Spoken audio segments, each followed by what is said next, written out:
Under Australia's current migration policy 1958, asylum seekers are forced to reside in offshore processing facilities such as those on Nauru and Manus Island.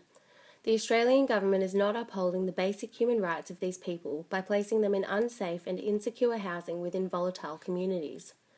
Asylum seekers in processing facilities are being deprived of opportunities to engage in meaningful daily activities, including religious practices, productive work, and education. Australian citizens hear a lot about refugees and asylum seekers. Did you know that there's a difference? The United Nations High Commission for Refugees defines an asylum seeker as someone whose request for sanctuary has yet to be processed. Asylum seekers may be seeking sanctuary from violence, religious, political, and ethnic conflicts.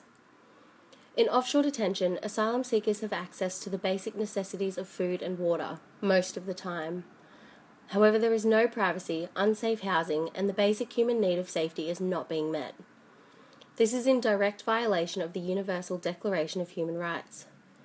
In Article 14 of the Universal Declaration of Human Rights, the right of a person to seek asylum from persecution in other countries was recognised. Today, the United Nations Convention relating to the status of refugees, which was adopted in 1951, protects the rights of refugees internationally. Hawa is a Somali woman who is being forced to spend her days scared on Nauru. This is Hawa's story. As an asylum seeker, I am not allowed to work or make food for myself. I have no purpose. Back in Somalia, I used to be a devout Muslim. I am accustomed to the daily direct and indirect sexual harassment. I came from my home country due to rape and torture, but this stuff still exists here. So what do we want to see? 2 changes have been proposed to improve the quality of life of asylum seekers and uphold their human rights. The first is to the Migration Act 1958. We propose the closing of offshore processing facilities, moving all processing onshore. Second, we propose a mentor-based apprenticeship system be implemented in processing facilities. To advocate for this change, online and hard copy petitions have been created to support the policy change.